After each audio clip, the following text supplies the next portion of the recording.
જય શ્રી રામ મિત્રો, આજે આપણે આવી ગયા છીએ જેતપુર બજારના ડીમાર્ટમાં શોપિંગ કરવા. અને શોપિંગ કરવા કરતા આપણને ભેટો થઈ ગયો છે બોંગા સેટનો. અહીંયા પણ ભાભીનો આવી ગયો છે ફોન બોંગા સેટને. અને બોંગા સેટને ભાભી ગચકાવી રહ્યા છે કે નાયા ધોયા વિનાના આજે તમે નીકળી ગયા છો ડીમાર્ટમાં, તે પણ મને કીધા વિના એકલા. ઓહ, હવે તો તકિયા થઈ ગયા. ઓહો, તક્યું મારો મગજ બેન મારે છે. જેતપુર બજાર શોર્ટ કરવાના લાગે છે માર્કેટ. પાછા કહે છે કે જેને જરૂર હોય એ આવી જાવ.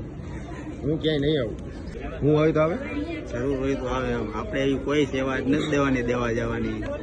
આગળ આવશે જેને જોતું હોય એ. જેને જોતું હોય એ આવી જાય. ચશ્મા તેને પીકે પિક્ચરની કોઈને દૂરથી બધાને દેખાણું છે. યલો કલર દૂરથી ફોકસ મારે. છોકરા જેવું લીધા રાખને જો. ચોકલેટ લીધી, મેગી લીધી, બિસ્કિટ લીધા, તેલ લીધું, પાછી વેસલી નહીં લીધી. બોંગા સેટને આપણે અંદર ગીત ગાતા જોયા. ઓ માય ડોલી ડોલી. અને અત્યારે ખાઈ રહ્યા છે એની ફેવરેટ મેંગો ડોલી.